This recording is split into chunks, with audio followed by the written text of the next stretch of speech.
ईद उल अजहा को बकरीद के नाम से भी जाना जाता है क्योंकि इस दिन बकरे की कुर्बानी दी जाती है। लेकिन क्या आप जानते हैं कि इस्लाम में कुर्बानी की शुरुआत आखिर हुई कहां से? इसके पीछे की कहानी बेहद दिलचस्प है। भारत में तो बकरे की कुर्बानी बेहद आम बात है, लेकिन और भी जानवर हैं जिनकी कुर्बानी दी जाती है। बेशक इस्लाम में ईद उल अजहा पर कुर्बानी का खास महत्व है, लेकिन इस्लाम में कुर्बानी का प्रचलन कब से हुआ, इसे लेकर भी विद्वानों की अपनी अपनी राय है। एक मीडिया रिपोर्ट्स के अनुसार इस्लाम के विद्वानों का कहना है कि मक्का में 6वीं सदी में जब इस्लाम का उत्थान हुआ, तभी से ईद उल अजहा भी मनाने की शुरुआत हुई।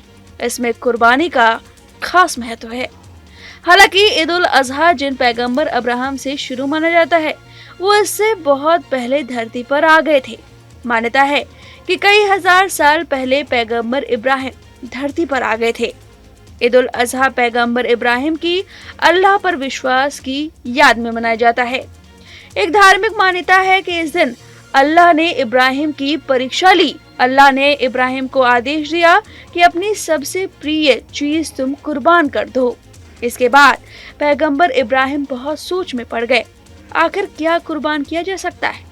बहुत सोचने विचारने के बाद इस नतीजे पर पहुंचे कि उनके लिए सबसे प्रिय उनका बेटा है। ऐसे में अब उन्होंने अपने बेटे की कुर्बानी देने का मन बना लिया। जब अपने बेटे को कुर्बानी के लिए लेकर जा रहे थे, तो उनके रास्ते में एक शैतान मिला जो बोला कि आप अपने बेटे का बलि क्यों दे रहे हैं? अगर आपको देना ही है तो किसी जानवर की बलि दे दीजिए। इस बात पर पैगंबर इब्राहिम ने बहुत देर तक सोचा और फिर इस नतीजे पर पहुंचे कि अगर मैं अपने बेटे की बजाय किसी और जानवर की कुर्बानी देता हूं, तो ये अल्लाह के साथ धोखा करना होगा। इसलिए उन्होंने बेटे को ही कुर्बान करने का निर्णय लिया। जब बेटे की कुर्बानी देने की बारी आई, तो उनके पिता होने का मोह उन्हें परेशान करने लगा। इसलिए पैगंबर इब्राहिम ने आंखों पर पट्टी बांधकर उसके बाद अपने बेटे की कुर्बानी दी। मगर हैरान करने वाली बात यह थी कि जब उन्होंने अपनी आंखों से कपड़े की पट्टी हटाई, तो देखा कि उनका बेटा सही सलामत खड़ा है और बेटे की जगह पर किसी बकरे की कुर्बानी हो गई है। दरअसल अल्लाह ने उनकी परीक्षा ली थी।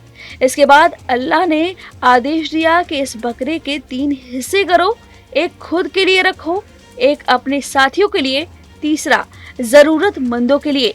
इसी घटना के बाद से मुस्लिम समुदाय में बकरा कुर्बान करने का चलन शुरू हो गया।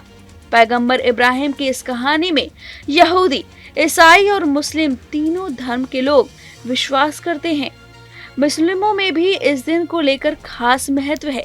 इस्लाम में 2 प्रमुख ईद होती है। इसमें एक ईद उल अजहा होती है जिसमें कुर्बानी दी जाती है।